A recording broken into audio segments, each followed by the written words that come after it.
biggest challenge you're facing right now? I'd say so. I'd say that just finding more time to study, working 40 hours a week has some of its drawbacks because you can only put so much quality time in to the point that you are either just doing yourself a disservice of studying. You could study more, but it's probably not going to be a good quality. Um, and I'm trying to space out my day, even just to wake up a little bit earlier. But so far, it's not it's not happening because I work from 8 to 5, and then I go straight to class right afterwards. So it's like I kind of want to sleep. Mm-hmm. Yeah, I can certainly understand that. What about your weekends? What do those look like? Oh, I jam pack those. This past weekend, I actually had a group from our classes take LSAT 56 in a simulation of 35 minutes per section. We took the tests, and then within normal time constraints, and then we came back later that day, and we only got to thoroughly redo the logic game section because it took us 3 hours. We went through every single game and proved why the right answer was right and everything else was wrong. So it was a really good review, and everyone learned something because we didn't move on until everyone could say, yeah, I get it. That's the work. Yeah, I mean, review can be incredibly time consuming, but oh yeah, it it's is. the most valuable thing you can do. So I'm not surprised to hear that it took a long time. I'm glad that it took a long time. And I'm glad that you had this group from the students in the course to be able to connect with each other outside of class and take in that direction if that's the direction that serves everyone. So that's awesome. Mm-hmm. Yeah. We were going to try to do the other two sections yesterday, but I just couldn't do it. I had some plans.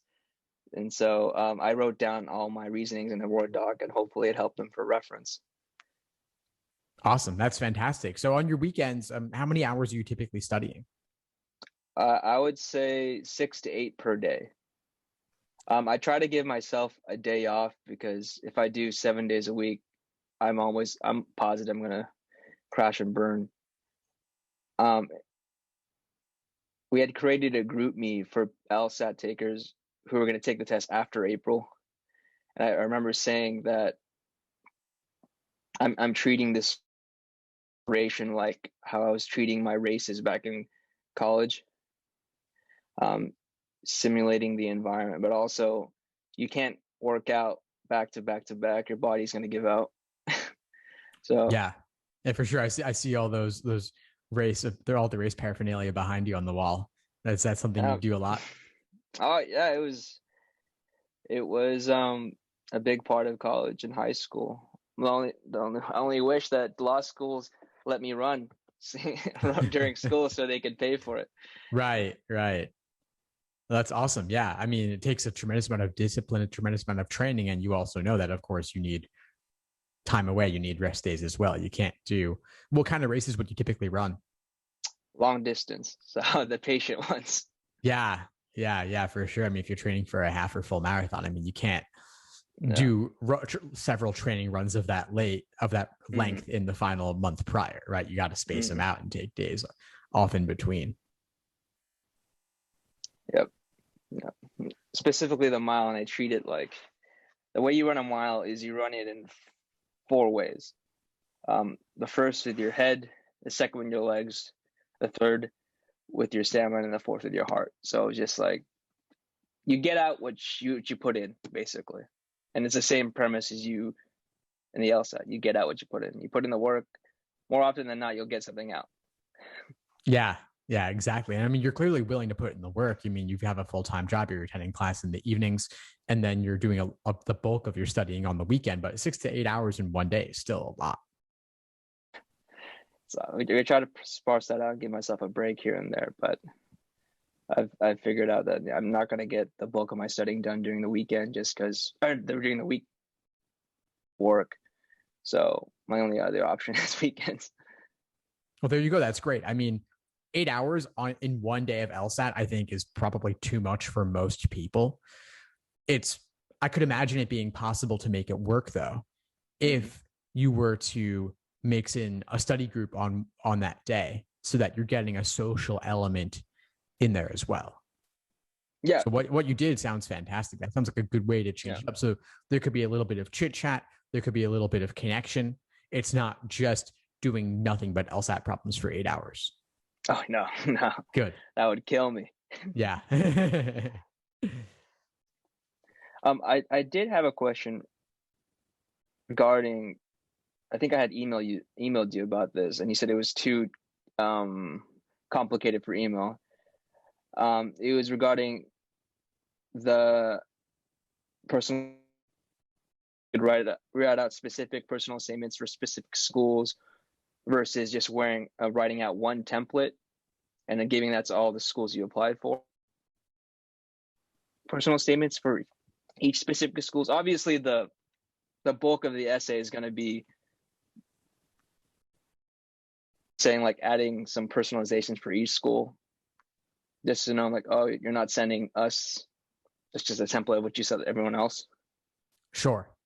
Yeah, no, I'm glad you're bringing this question up again. So yeah, I mean, you don't need to personalize it. They don't care, honestly. They know that you're applying to more than one school, and they probably would also recommend. I mean, it's not in their interest to say this, but I think they'd be surprised if you were only applying to one school. So it's almost assumed by default that you're applying to more than one. So personalization is not required for that specific reason. Mm-hmm. It can be nice to tell them why you want their school in particular, but I would probably recommend doing that as a separate essay to give it the attention and focus. And so as to not divide your personal statement into covering so many different things. So a personal statement could often talk about why law school in general in some way, but then for why their school in particular, I'd put that in a separate essay. And that way you're also not changing your main personal statement draft so many times and then potentially mixing things up. I think it's probably safer to just make it a separate statement and then give it the focus there. Okay. So, all right. So just write a why so-and-so essay, just a different one.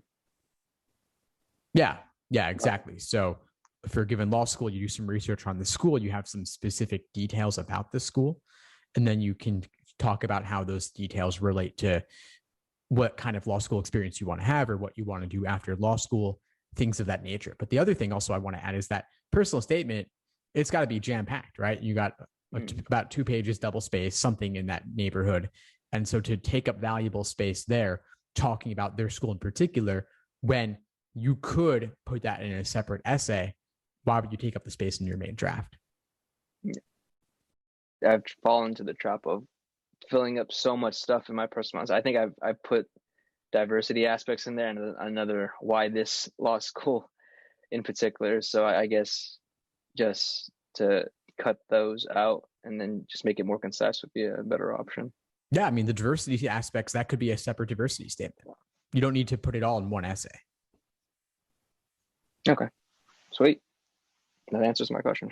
Fantastic. What other questions do you have for me today?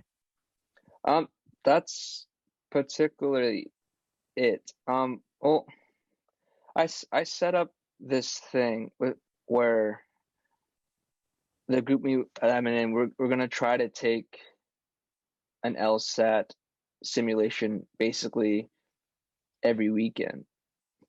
Do you think that's feasible, or you should be trying to take a practice LSAT every weekend, or you think it's just study 1 week, take an LSAT another week, and then just opt out? Or can you continually take an LSAT, or is it okay to take an LSAT for practice LSAT every weekend? I guess is my question. It's okay, assuming that you have enough of a foundation to get value out of it. So I imagine that the folks in your study group, I mean, they've all been, you said that they're aiming for after April. So they've got at least approximately we're speaking now in the very beginning of March, they've got at least 3.5 months till the June LSAT, right? So I don't know how much studying they've done prior. Do they all have for yourself and others, do they all have a general familiarity with the different sections and the different question types? I don't know how thorough it is. I remember in my logical reasoning review that I sent in the group me that there were some questions that really tested your focus or your know-how of conditional logic. And if you didn't know the thorough understanding of conditional logic, you're probably going to get this answer wrong. It's just that aspect, and then knowing all the many types of flaws you can get in a question.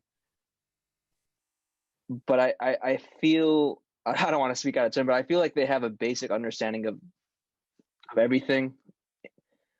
Some have said that, yeah, I'm not prepared to take a practice LSAT. Yeah, I'm like, by all means, don't take one. But I also said, sooner or later, you're going to need to take at least one just to have a feel of it. Because I took my first official test in January, and having it being my first official test, I just crashed. So I feel like what I took out from that, yeah, I did horrible, even though I was practicing pretty decently prior to. It's just having the experience of taking that test firsthand and knowing what to expect now is going to be so beneficial for me come either June, August, maybe even September if I bomb June or August.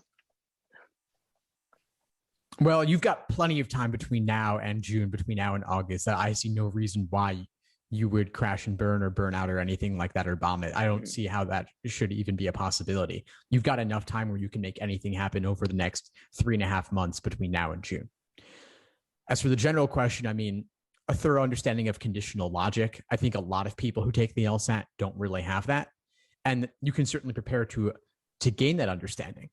But taking practice LSATs can give the exposure to some of the nuances of conditionality if the student's not going to encounter them in isolation in a separate lesson, for example. I mean, I have tons of lessons covering conditionality, conditional chains, contrapositives, things of that nature. So someone who's lacking that, I'd tell them, watch that video in the course library. I've got it covered from many different angles.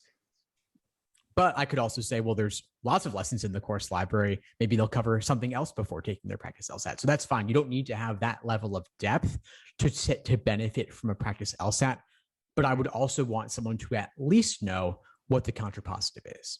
And then the common pitfalls of reversal and negation. Mm-hmm.